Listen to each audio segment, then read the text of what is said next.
Upaya penurunan angka kejadian balita stunting tetap jadi perhatian banyak pihak termasuk dunia pendidikan tinggi. Seperti ditunjukkan Universitas Kristen Petra Surabaya yang menggelar lomba unik. Adu kreasi olahan ikan karya ibu bayi penderita stunting. Selain untuk edukasi pentingnya makanan bergizi untuk mencegah stunting, lomba juga bagian gerakan sosial gemar makan ikan.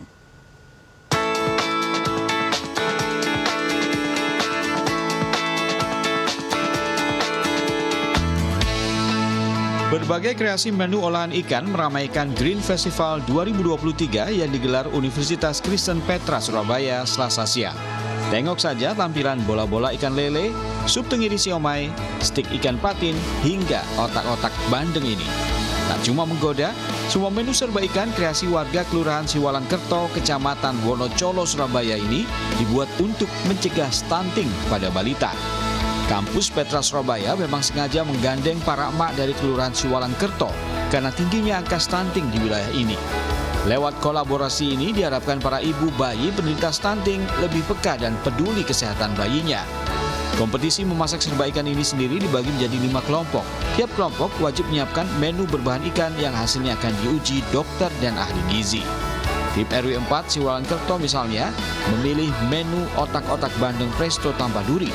Sementara tim dari RW 2 Siwalan-Kerto memilih menu stik ikan tenggiri. Menu ikan tenggiri saya buat kayak pangsit, somai gitu sama bola-bola bakso. Tapi bahan dasarnya ikan tenggiri. Untuk menarik anak-anak untuk makan biasanya kan lebih suka ya yang variasi kayak gitu. Karena kan ada anak yang nggak suka ikan bentuk ikan gitu kadang-kadang kan nggak mau lah. Kalau dibuat otak-otak gini kan nggak tahu kalau ini ikan atau bukan gitu. Apalagi kan penyajiannya dipotong-potong seperti nugget, seperti apa ya nugget ya kalau anak-anak taunya nugget gitu. Lembaga Penelitian dan Pengabdian Masyarakat UK Petra sengaja menggelar lomba olahan makanan berbahan dasar ikan sebagai bentuk motivasi dan edukasi pencegahan stunting. Lomba juga untuk menumbuhkan kreativitas warga mengolah ikan untuk keperluan konsumsi rumah tangga. Kita membicarakan bagaimana sih caranya mengatasi permasalahan stunting di Kelurahan Siwalan-Kerto. Salah satunya muncul ide ya setelah penyuluhan, pelatihan, akhirnya hari ini kita adakan cipta menu balita sehat berbasis ikan. Sementara itu, ahli gizi UK Petra menyebut gizi yang baik merupakan paduan seimbang karbohidrat, protein hewani dan nabati, serta vitamin dan mineral. Olahan ikan dinilai sangat baik dikonsumsi bayi, karena selain tinggi protein juga mengandung asam lemak dan omega 3.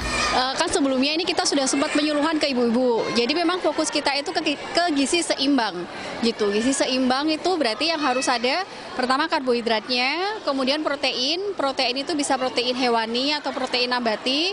Kemudian harus ada vitamin mineralnya juga. Kampanye gemar makan ikan akan terus digalakkan, terutama di kantong-kantong stunting demi menciptakan generasi sehat, cerdas, dan bebas stunting. Secara umum, Surabaya sendiri dinilai sukses menurunkan angka stunting.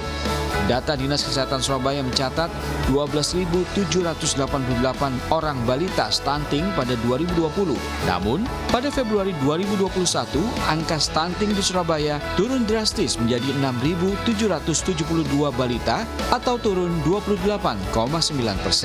Angka stunting kembali turun menjadi 4,8% atau tinggal 1.055 orang balita penyandang stunting pada 2022 dan tersisa 651 balita stunting pada Juli 2023. Lukman Rozak, Surabaya.